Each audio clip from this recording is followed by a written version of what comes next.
If you're giving to get, these unspoken deals are ruining your marriage. You cannot love your wife with strings attached and expect her to feel safe with you. Welcome back to the Secure Husband Podcast. Bruce Abbott, certified professional coach, founder of SecureHusband.com, where good men stop chasing connection through silent expectations and start building emotional safety. This was probably the most destructive trait that I had in my marriage. This idea of giving to get. These unspoken rules where you think you're doing kind things and you think you're being thoughtful and showing love, but underneath it all, there's a manipulative streak. This voice inside that says, if I do this, maybe she'll do that. And here's the thing, all of this is done in secret. And suddenly you're not giving from a place of love, you're negotiating. You're doing it without words, without agreement, without transparency. It's unspoken. It's manipulative, and she senses that. She can feel it, and that causes resentment, and you get frustrated, and she's confused, and then your marriage feels like it's stuck, like it's in emotional quicksand, because you're giving to get instead of giving from love. And you create these unspoken deals with your wife that she's never agreed to, and it's not honest leadership. Because when you're giving to get, you offer affection and kindness and attention and all these things, not because it's honest, but because you're hoping it earns you something in return. Some of you may have heard the term chore play. You do the dishes because that's your role as a family unit.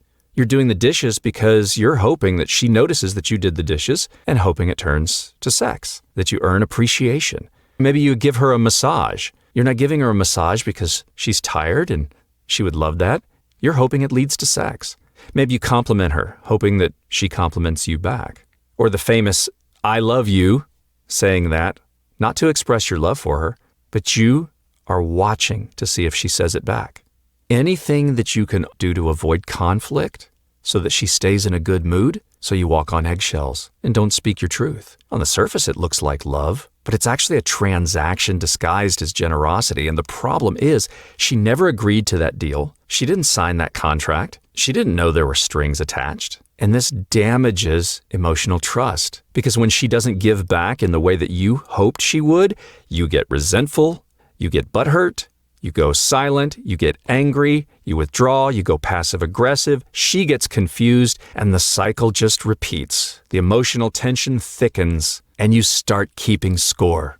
So just notice where all of this is happening. Notice where you're keeping score. Ask yourself, where am I giving with the hope of getting something back? What do I feel when I don't get the response I expected?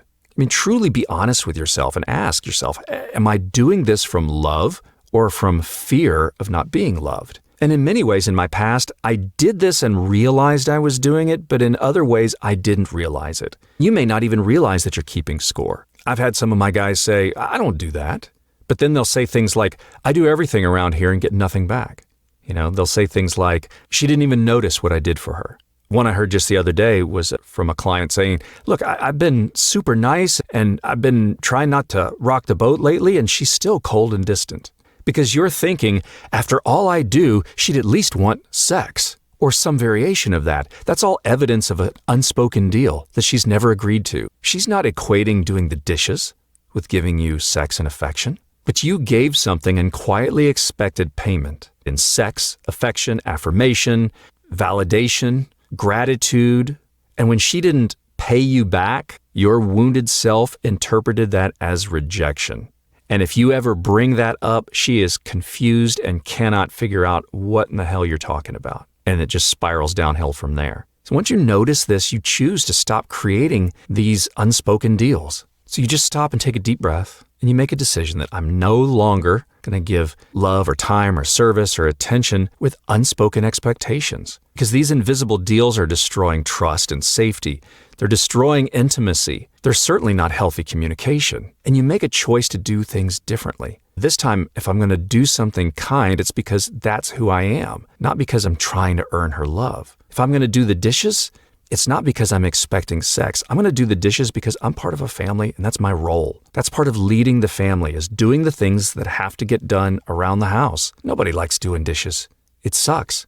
But you do it because that's what you have to do. That's being part of a family unit. And when you stop doing those things to earn her love and do them just because that's what you do, you snip those strings attached. And it allows you to operate with integrity. And one of the familiar terms, I'm trying to remember who coined this, but they talk about deposits in a love account, deposits and withdrawals. It may be John Gottman, but he talks about deposits and withdrawals in a love account. You keep trying to make deposits into this bank account by doing these things, giving to get. But the problem is this is a bank account she's never opened, if that makes sense. Because love with these hidden strings isn't love at all. It's control disguised as kindness. And this is where you choose to stop doing this. And it's all being triggered by fear. It's this fear of being unwanted and undesired and being invisible. Because giving to get, it's about fear. It's about this wounded part of you that believes if I don't perform, I won't be loved. If I'm not useful, I'm going to be forgotten. If I don't constantly give, she won't stay in this marriage. If I don't try to manipulate her or change her, I'll never get affection. And you're saying these things as an adult, but this is really not your adult talking. It's that wounded boy inside of you. We talk about this in every podcast because it's at the core of all of these things that we do in our marriages that self-sabotage. It's this wounded inner boy that had to earn attention. He was taught that love is conditional. Somewhere through circumstances as a young child, he learned to people please to avoid rejection. And as an adult, he controls the marriage, and he's trying to control it through manipulation. And it's not out of power. The little boy doesn't want power. He wants connection. But he thinks the only way to get it is to keep performing and manipulating and people-pleasing. So you have to show up for this little guy now, the one deep inside of you. He's at the core of your feelings, and you have to talk to him and love him and be compassionate with him and tell him, hey, little guy, you don't have to earn your place anymore. You are enough. You don't have to bargain for love. And one of the most important parts of the secure husband process is connecting to a voice of unconditional love. Something higher than you, bigger than you, more powerful than you. God, the universe, higher self, whatever that is to you. You dialogue with this divine guidance. If it's God, you talk to God in prayer and he comes back and he tells this little boy, hey, you are loved unconditionally, even when nothing is being given. That you are wanted, even when you're not performing. You are worthy. You are perfectly imperfect. That's where healing begins. It's this triad between your adult self, your wounded little boy, and this source of unconditional love. And when those three communicate with each other, you begin to heal. And you begin to lead from clarity and not some unwritten code. And your actions begin showing this. You stop using emotional hints and vague gestures or scorekeeping, and you communicate directly. You stop this idea of, if I do this, maybe she'll do that. And you build courage, and you overcome fear. And you're able to say to your wife with nothing hidden, I'd like to connect with you tonight. Babe, I miss physical intimacy, and I want to rebuild that together.